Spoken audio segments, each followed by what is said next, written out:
Nongeye kubasuhuza mwebwe tubana buri munsi hano kuri Nesta 256. Tubana muri iki kiganiro kenshi na kenshi.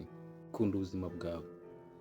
Kunda ubuzima bwawe, tugenda tugaruka bimwe ku bintu bigize ubuzima bwacu cyangwa se bimwe ku mibereho ya buri muntu cyangwa se ikiremwa muntu cya buri munsi. Uburyo aba agomba kubaho cyangwa se uburyo n'imyitwarire imwe n'imwe ya kimuntu. Uyu munsi twaje kugaruka ku rubuto rumwe rw'umwembe. Umwembe ni urubuto rufite akamaro kanini cyane ku buzima bw'umuntu kuko harimo intungamubiri nyinshi. Dore zimwe na zimwe cyangwa se zimwe mu nyungu zigizwe n'umwembe cyangwa se ziboneka mu mwembe. Icya mbere ni vitamine. Umwembe urimo cyane cyane vitamine A ndetse na C. Ibi bifasha guteza imbere ubwirinzi bw'umubiri cyangwa se kurinda amaso ndetse no kunoza cyane cyane uruhu cyangwa se gutuma uruhu rusa neza. Icya kabiri, umwembe ufasha igogorwa ry'ibiryo kugira ngo rigende neza.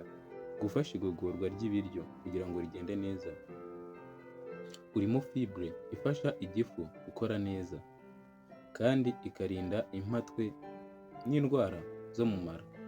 Icya gatatu, kongera imbaraga.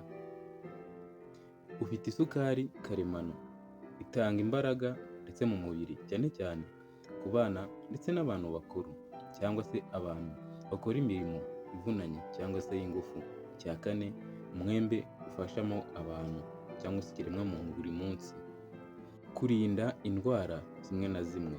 Intungamubiri ziri mu mwembe zifasha kurwanya indwara z'umutima, indwara ziterwa n'utunyabuzima twangiza, antioxidant. Icya gatanu, umwembe dufashamo ni ukuba ufasha ubwonko cyangwa se kuba wasayidira ubwonko. Ufite vitamine B6 ifasha ubwonko gukora neza no gutuza cyangwa se gutuma ibitekerezo bituza. Muri make, kurya umwembe kenshi bifasha kubungabunga ubuzima, cyane cyane iyo uribwa umeze neza, cyane cyane iyo uri kuwukoresha uwurya nyine. Bifasha umubiri cyane cyane kubungabunga ubuzima umeze neza kandi ikindi ku rugero rukwiye.